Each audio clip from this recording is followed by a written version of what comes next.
Orang-orang bijaksana mengumpamakan bumi dan langit itu seperti ibu dan ayah. Bumi sebagai ibu, langit sebagai ayah.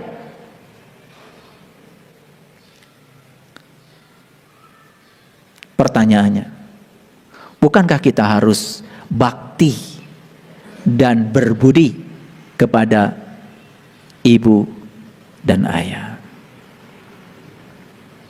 Bakti dan budi yang tertinggi kepada ibu dan ayah adalah merawat bumi, sekaligus juga merawat langit.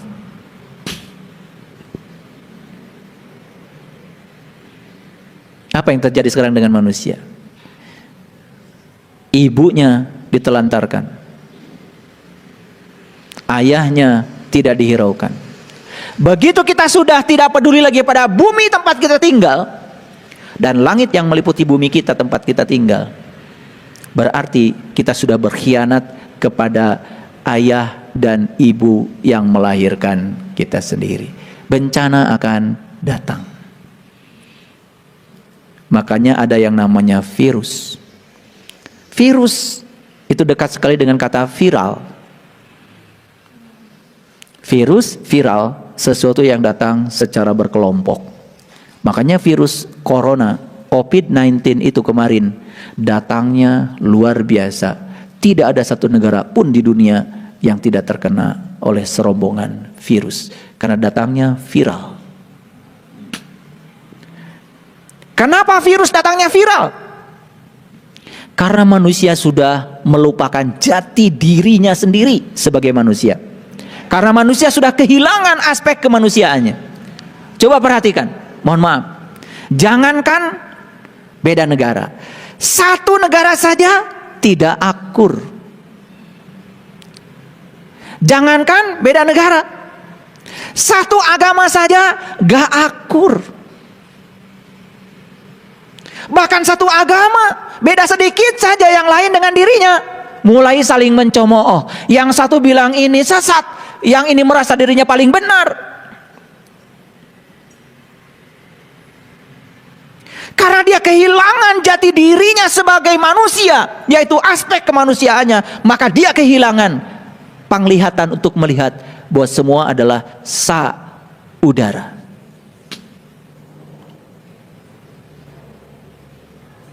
Coba renungan kata-kata saya. Kalau ini kemudian ditarik ke dalam dimensi yang terdalam dari diri kita, dimensi rasa kita, kita semua adalah saudara. Masa kita abai ketika melihat orang lain susah? Gak mungkin. Karena puncak penyembahan manusia kepada Tuhan adalah terletak pada cara dia memperlakukan orang lain. Itu puncaknya.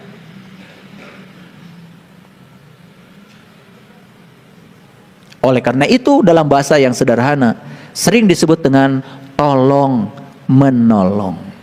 Jadi tolong menolong hanya bisa dilakukan oleh manusia yang masih memiliki sifat kemanusiaannya. Dan tolong menyolong akan dilakukan oleh manusia-manusia yang menganggap dirinya manusia, padahal dia sudah kehilangan aspek kemanusiaannya. Apa ciri manusia yang sudah kehilangan aspek kemanusiaannya? Cirinya dia hanya mementingkan hidupnya untuk diri sendiri. Banyak yang gitu? Banyak. Mengeksploitasi alam semesta. Semua kandungan-kandungan dan kekayaan alam digali sesuka hatinya. Gak peduli orang celaka, gak peduli orang seperti apa. Dia sebenarnya sedang menyakiti ibunya. Itulah ibu pertiwi. Wajar kalau ibu pertiwi kemudian menangis, sedih.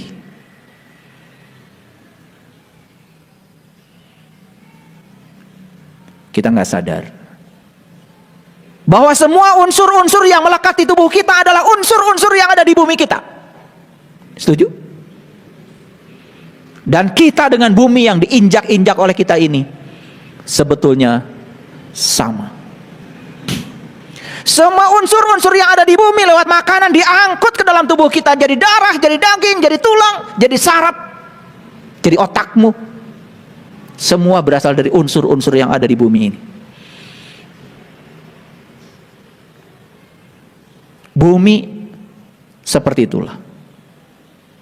Walaupun ada di bawah kaki kita, tapi bumi ini telah menjadi sesuatu yang membuat kita terlahir ke semesta ini. Apa yang dimakan ayah ibu kita dulu? Apa yang menjadi bibit untuk tubuh kita dulu? Satu sel dari ayah, satu sel dari ibu, sel sperma, sel telur, semua unsur-unsur dari seripati yang berasal dari bumi. Makanya kita sering disebutkan oleh Quran, kita ini berasal dari tanah.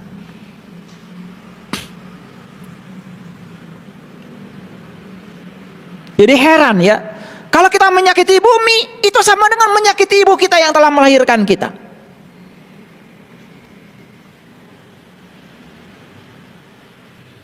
Saya bicara ibu jauh lebih luas dari sekedar ibu yang melahirkan tubuh jasmani kita. Kita bicara ibu dalam konteks yang lebih luas lagi. Karena negara ini, bumi ini bukan warisan buat kalian, tapi bumi inilah titipan buat anak cucu kita ke depan. Adakah yang berpikir kalau bumi ini adalah titipan, bukan warisan buat kita? Ini yang sedang kita bicarakan. Baik, kita lanjutkan. Faiza afatu min arafah fazkurullah. Tolong perhatikan ayat ini. Apabila kamu sudah bertolak dari Arafah, dari padang pengenalan, ingat Allah, ingat Allah. Pertanyaan yang paling dasar, apa yang terjadi di padang Arafah? Apa yang terjadi pada Arafah? Kan tadi dikatakan, tidak ada dosa bagimu mencari karunia dari Tuhan. Karunia yang paling besar dari Allah, bukan rezekinya, bukan hartanya, bukan ilmunya, tapi karunia yang paling besar dari Allah adalah Allahnya. Itu yang diajarkan para nabi, para rasul, para sunan, para wali, para bijak, para suci. Itu yang diajarkan. Dan Allah sudah kasih alamat. Kalau kamu ingin mengenalku, ayo kita ketemuan, kata Allah, di padang Arafah. Bila kamu bisa wukuf di situ, kamu akan berjumpa dengan aku.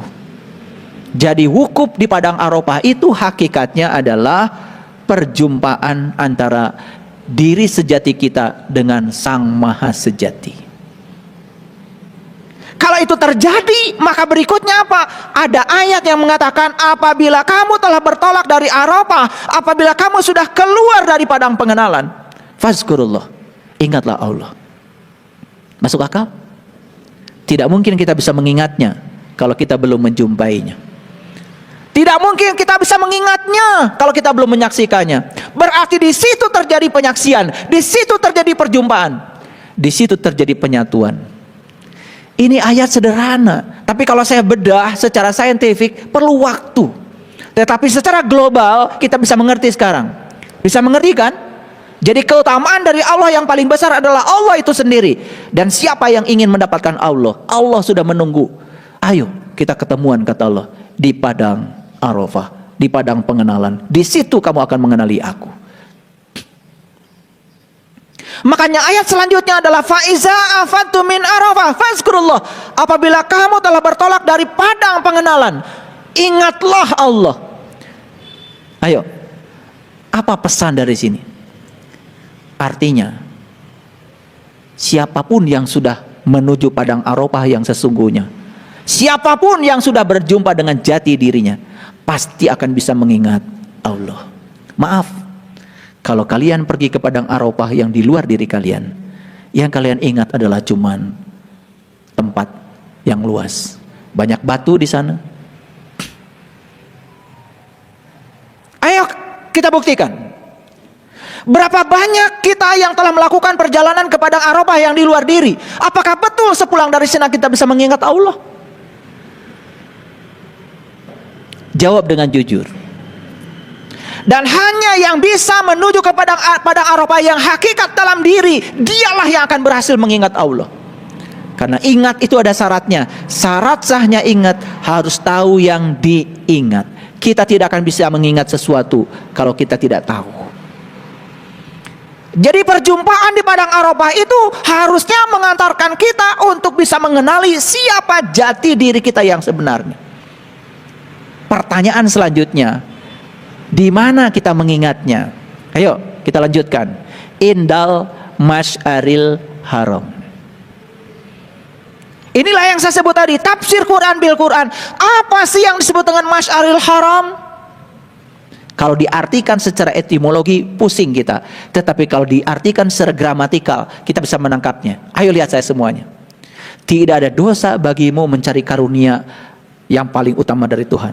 Fadlan, keutamaan Tuhan. Apa keutamaan dari Allah? Allah itu sendiri. Di mana kita bisa mendapatkannya? Di padang Arafah. Apa hasilnya? Sepulang dari padang Arafah, ingat Allah.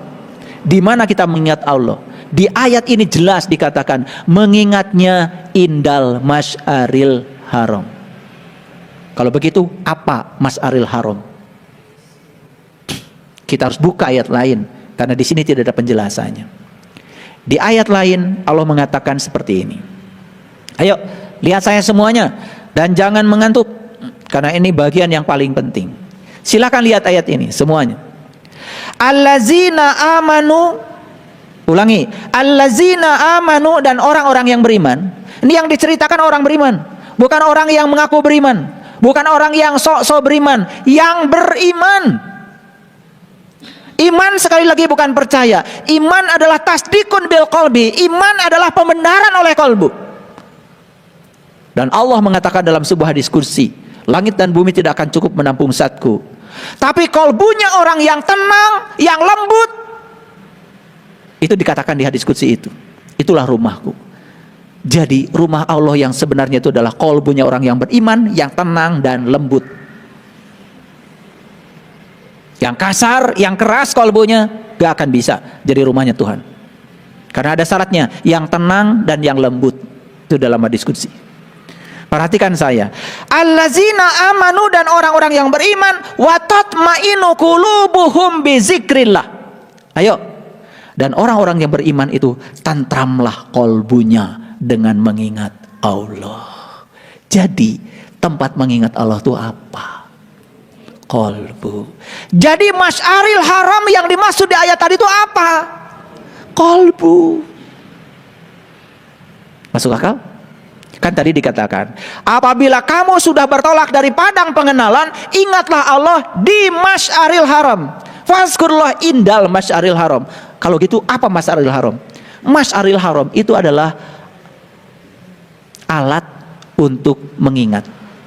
Kalau gitu Masy'aril Haram itu adalah nama lain dari qalbu. Jadi Masy'aril Haram yang sebenarnya adalah qalbu, bukan nama masjid.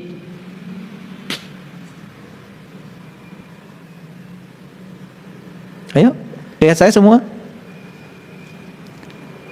Kalian pulang dari sini, masih bisa ingat sama saya? Saya tanya lagi, kalian mengingat itu di mana? Di kaki? Di dengkul? Di perut?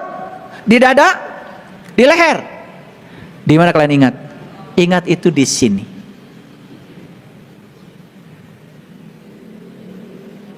Ini fakta, bukan hoax. Kalian ujian, ditanya sama guru, sebutkan 5 sila Pancasila. Sebentar, diingat-ingat dulu. Gak ada. Nginget-inget ke sini, paling juga ke sini kan. Kalau siswa sedang ujian, yang digaruk-garuk kepala. Gak ada. Lupa apa guru? Gak ada. Apalagi lu ke sini lupa. Makanya ada kata-kata bijak, siapapun yang di dalam kehidupannya sibuk dengan urusan mulut dan perut, maka tidak akan pernah bisa memasuki diri sejati. Siapapun yang dalam kehidupannya cuman sibuk urusan mulut dan perut, gak akan pernah bisa mengenal jati dirinya. Silakan. Karena orang yang sibuk dengan perut dan mulut, habis waktunya hanya untuk menanamkan ketidaksadaran diri. Karena makanan yang berlebihan itu salah satu penyebab manusia kehilangan kesadarannya. Silakan kalian makan berlebihan.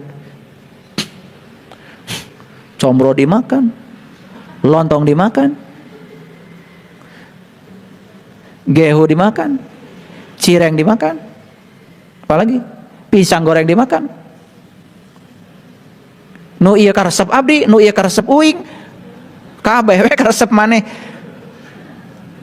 Ya sudah, begitu selesai makan, duduk sebentar, langsung mulapes. Tunduh itu artinya kehilangan kesadaran. Dan sudah terbukti kalau makanan itu adalah penyebab utama manusia kehilangan kesadaran. Makanya siapapun yang sibuk di dunia ini cuma urusan mulut dan perut, jangan berpikir tentang surga.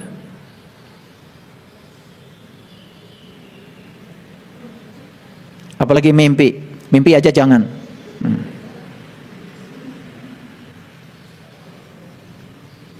Ini saya ngomong harus kenceng bagian sini. Karena kita tuh gak sadar-sadar. Kalau enak tuh cuma 10 cm. Tiap lihat makanan rek jam sabaraha. Tuh boleh didahar wae. Waktu. Allazina amanu wa tatmainu qulubuhum bizikrillah. Dan orang yang beriman, tantramlah kolbunya dengan mengingat Allah. Jadi alat untuk mengingat Allah itu apa? Kolbu. Kolbu yang mana? Kolbu yang sudah tasdikun, yang sudah membenarkan. Kolbu yang sudah tahu padang Arafah yang sesungguhnya. Ulangi lagi. Di sini dikatakan kolbunya siapa yang bisa mengingat Allah? Kolbunya orang yang beriman. Ini kadang-kadang sering dianggap sepele kalau saya ngomong begini. Asal ngomong iman, udah percaya, walaupun belum menyaksikan, sudah dianggap dirinya orang beriman. Ini penyakit kulit namanya. Sudah dikaji minggu yang lalu. Allazina amanu wa tatmainu qulubuhum bizikrillah. Dan orang yang beriman, tentramlah kolbunya dengan mengingat Allah. Jadi kolbu kita tuh akan tentram. Satu kalau sudah beriman, yang kedua kalau selalu mengingat Allah. Dan tidak mungkin bisa mengingat Allah kalau tidak beriman. Berarti iman itu apa artinya? Iman itu tahu Allah. Gitu kan sederhananya. Kalau nggak tahu kan tidak bisa mengingat. Di ayat ini ada penegasan, ala bizikrillahi tatmainul qulub. Ingat kata Allah, hanya dengan mengingat Allah kolbumu akan tentram. Sekarang saya tanya, siapa di ruangan ini yang tidak ingin memiliki kolbunya tentram? Siapa? Semua menginginkannya bukan? Semua kalian menginginkan kolbunya tentram. Kalau kolbunya tentram, semua kehidupan akan tentram. Kolbunya gelisah, tidak tentram, semua kehidupan kalian berantakan. Dan satu-satunya cara untuk tentram kolbu, kata Allah, ala bizikrillahi tatmainul qulub, hanya dengan mengingat Allah. Berarti kita wajib berkunjung ke padang Arafah yang hakikat. Wajib kita melaksanakan wukuf. Wajib kita melaksanakan istirahat. Istirahatnya siapa? Istirahatnya pikiran. Itu namanya semedi. Makanya ada 3 ajaran penting. 1 berdana, yang kedua bersila, yang ketiga semedi. Maaf ya, orang yang pelit tidak berdana, maka sulit untuk menjalankan sila. Orang yang sulit menjalankan sila pasti tidak akan bisa semedi. Ini dianggap main-main ini. Kadang-kadang gak apa-apa, yang penting saya kan baik sama orang, pelit juga gak apa-apa. Padahal berdana ini kunci utama.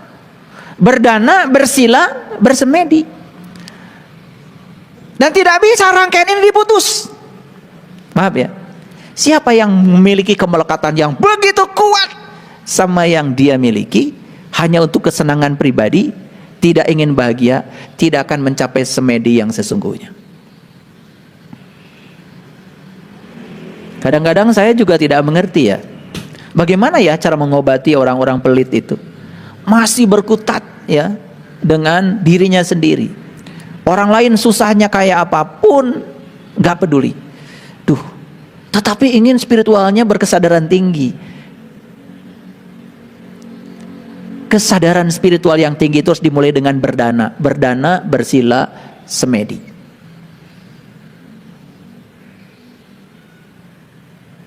Gitu.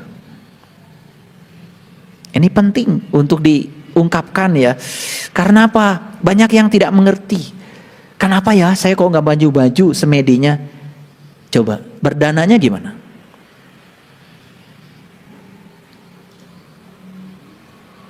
Itu kuncinya.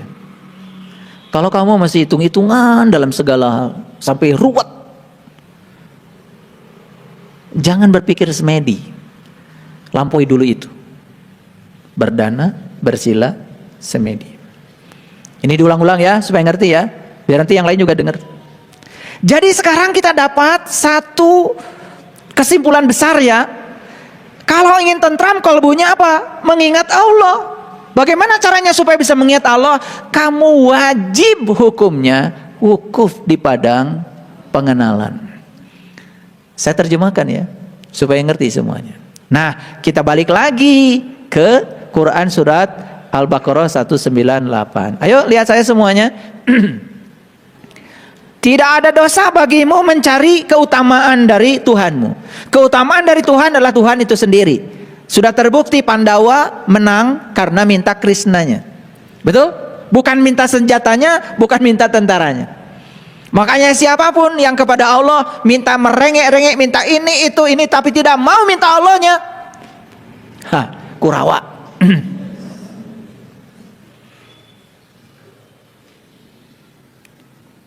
Jadi saya juga heran ya, yang datang ke saya kok banyakkan Kurawa daripada Pandawa. Yang ketawanya paling kencang. Faiza apatu min Arafah fazkurullah indal mas'alil haram. Sekarang sudah ketemu jawabannya. Apabila kamu telah bertolak dari padang Arafah, ingatlah Allah di Mas'aril Haram. Ketemu sekarang Mas'aril Haram apa? Qalbu. Karena sudah dijelaskan di Quran surat Ar-Ra'd ayat 28 tadi, alat untuk mengingat Allah namanya qalbu. Jelas ya? Oke. Lalu bagaimana cara mengingatnya? Nah, ada ayat penggalan yang luar biasa nih. Wazkuruhu dan ingatlah dia kama hadakum, sebagaimana yang ditunjukkannya kepadamu. Sudah, apapun yang dia tunjukkan padamu, ya sudah, itu aja. Jangan menurut pikiranmu. Kalau kamu ingin mengingat menurut pikiranmu, berarti kamu belum wukuf.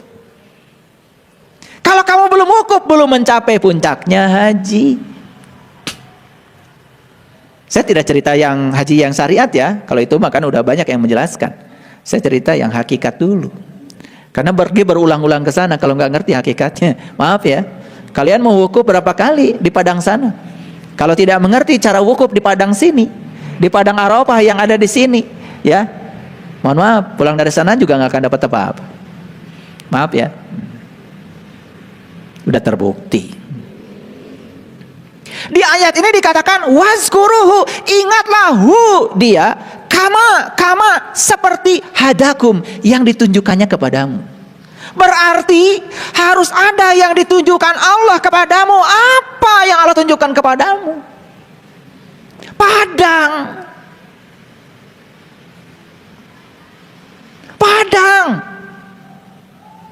Apa padang tadi? Caang, terang. Berarti ada kaitannya dengan cahaya. Bukan cahaya biasa, tapi cahaya di atas cahaya. Itu yang diabadikan di Quran surat An-Nur ayat 35. Nyambung? Ini kuliah mahal nih. Saking mahalnya nggak perlu bayar. Mau bayar berapa kalian ngaji kayak model kayak gini? Wazkuruhu kama hadakum wa in kuntum min qablihi sebelum kamu bisa mengingatnya, sebelum kamu bisa mengenal padang Arafah yang sesungguhnya, sebelum kamu mendapatkan keutamaan dari Tuhanmu, sebelum kamu bisa mengingatnya. Wa in kuntum min qablihi qabla sancana. Saacan maneh bisa ingat yang sebenar-benarnya kepada dia. Laminad dolin, sungguh kamu termasuk orang-orang yang sesat. Jadi menurut ayat ini, orang sesat itu bukan orang yang disesatkan oleh manusia karena berbeda, tapi orang sesat itu adalah orang yang belum bisa mengingat kepada Allah. Jelas sekali di ayat ini. Silakan mau dibantah gimana ayatnya begini. Wa in kuntum min qablihi laminad dolin, sebelum kamu bisa itu, sungguh kamu termasuk orang-orang yang sesat. Jadi orang sesat itu menurut Quran jelas orang yang belum bisa mengingat Allah. Makanya orang yang sesat biasanya kalau jalan-jalan selalu tersesat. Sholat bukan mencapai tujuan, tersesat. Tersesat di mana? Ada yang tersesat di dapur. Allahu Akbar. Jalan di kamar teh buka panto, gitu, ke dapur, membawa wadah. Assalamualaikum, tersesat di mana? Di dapur. Ada yang tersesat di pasar. Allahu Akbar. Jalan, mulai naik mobil. Saking asiknya di pasar, nepi ka poho eta rakaat geus sabaraha. Geus baca Fatihah encan. Betul enggak? Tapi kalau disebutkan tersesat teh mung setan mah. Mung. Padahal tadi ditanya, "Ari mana tadi salat ka mana?" Geus puguh ka pasar. Tapi lamun disebutkeun, maneh teh berarti lain nyembah Allah mun kitu mah. Berarti maneh teh nyembah pasar lain cenah uing mah. Tuh, amak. Dasar blok, nggak kasar ya, goblok.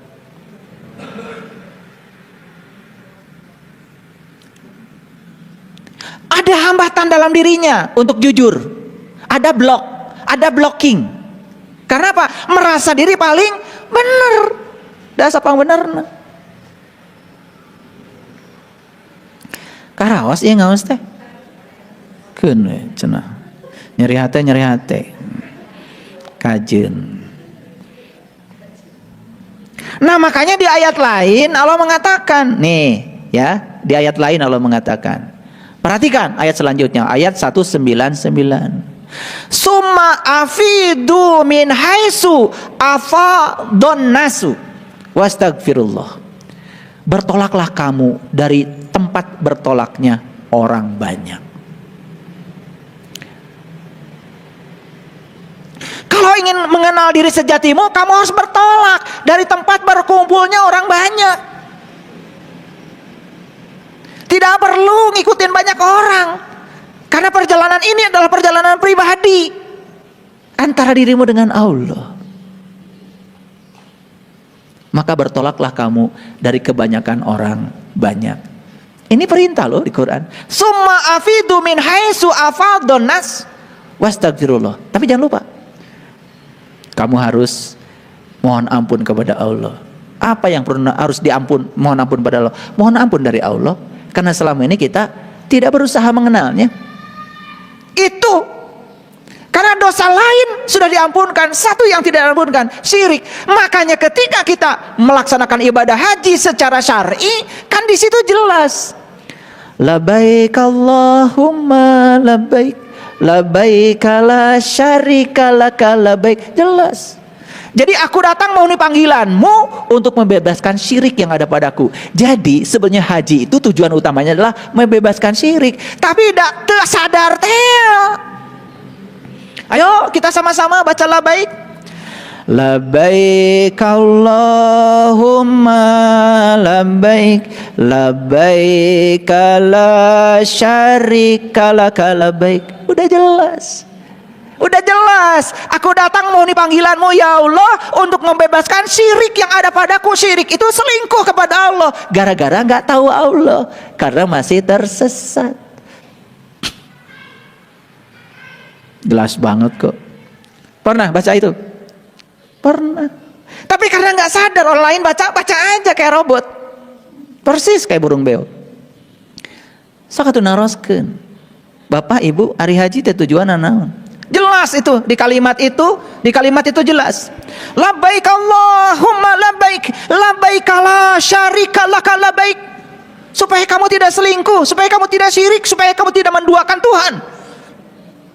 Itu jelas kok. Makanya kalau tak tahu artinya baru bisa meneteskan air mata. Setelah kita menjatuhkan niat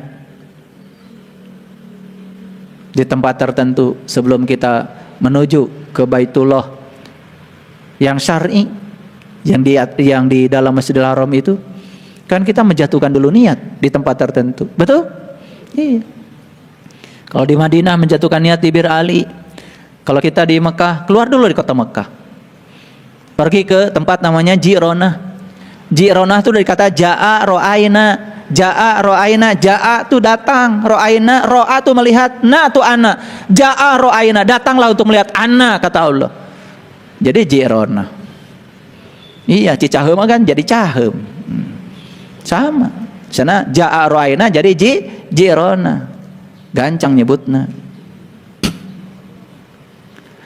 Labbaik Allahumma labbaik, labbaik la syarika laka labbaik, innal hamda wan ni'mata lak wal mulka la syarika lak, innal hamda wan ni'mata lak wal mulka la syarika lak, labbaik Allahumma labbaik, labbaik la syarika laka labbaik, innal hamda wan ni'mata lak wal mulka la syarika lak, innal hamda wan ni'mata lak wal mulka la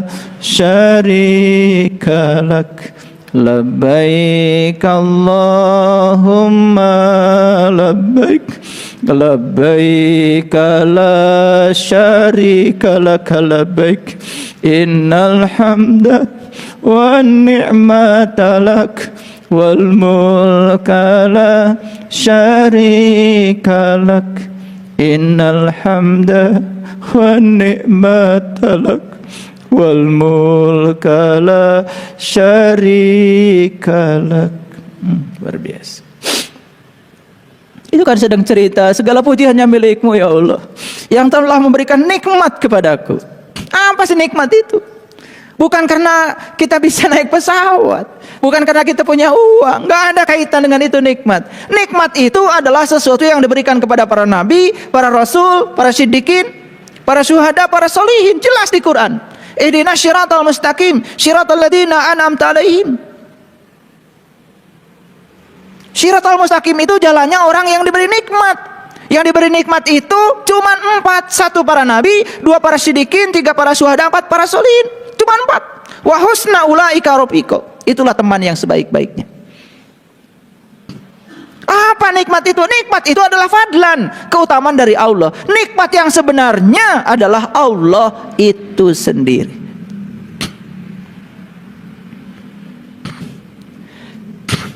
Luar biasa. Kebuka semuanya, rahasianya. Makanya Shiratal Mustaqim oleh orang tua kita diumpamakan seperti rambut dibelah 7.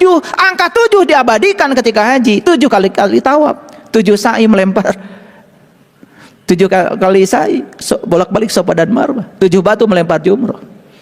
Kok semuanya 7 bukan 8? Luar biasa. Jadi leluhur kita udah luar biasa ya mensimbolkan ini. Cermat sekali, luar biasa. Para sahabat, bertolaklah kamu dari kebanyakan orang dan mohon ampunlah kepada Allah. Sesungguhnya Allah Maha Pengampun lagi Maha Penyayang. Lalu di ayat yang ke-200 Allah mengatakan, "Faida qadaitum manasikakum." Apabila kamu telah menyelesaikan ibadah hajimu, sudah selesai ibadah hajimu sekarang. Berarti sudah selesai fase Arafah, sudah wukuf di padang Arafah, sudah bisa mengingat Allah di Masjidil Haram. Apa fase berikutnya? Fase berikutnya adalah ingatlah Allah sebagaimana kamu mengingat bapakmu. Fazkurullah kadzikrikum abaakum. Fazkurullah kadzikrikum abi bapak. Sekarang saya tanya, kalian bisa ingat sama orang tua sekarang? Bisa. Seperti itu mengingat Allah, enggak ada suaranya, hening bening. Au asyadda dzikra, bahkan mengingatnya harus lebih hormat. Dari situlah muncullah yang namanya ibadah syar'i, salat 5 waktu. Ya, iya, supaya mengingatnya lebih hormat. Maka di Quran dikatakan, ya, salat itu dikatakan salat apabila sudah mengingat Allah. Kalau tidak mengingat Allah, tidak dikatakan salat. Innani anallah la ilaha illa ana fa'budni wa aqimis sholata li zikri. Disebut salat, mun ingat Allah. Ari teh ingat ka Allah mah. Sana salat. Gitu. Maka salat ada salat hakikat, salat syariat. Secara syariat dipraktikkan 5 waktu. Untuk membedakan ingat kepada orang tua dengan ingat kepada Allah. Di situ bedanya. Karena dikatakan di ayat ini, ya, fazkurullah kadzikrikum abaakum au asyadda dzikra. Mengingatnya harus lebih hormat. Gimana nih? Kuliahnya bisa dimengerti? Ya, saya membahas ayatnya pendek-pendek aja. 1-2 ayat, tapi agak dalam sedikit supaya kita mengambil intisarinya. Kan ada kepuasan kalau kita baca surat. Kalau isi suratnya dapat dimengerti, betul nggak? Kan selama ini kita baca surat nggak pernah dimengerti isinya, betul nggak? Iya, iya. Dan berangan-angan dapat pahala, luar biasa. Itulah togutmu, pahala. Hati-hati. Ibadah karena ingin pahala, itu pahala tuh sudah jadi togut. Ibadah karena ingin surga, surga jadi togut. Ibadah karena takut neraka, neraka jadi togut. Apa togut itu? Segala sesuatu yang menjadi pendorong yang bukan Allah, itulah togut. Makanya setiap kita ibadah karena senderannya adalah togut. Di Quran dikatakan togut itu kerjanya cuma satu, memindahkan kita dari terang menuju gelap.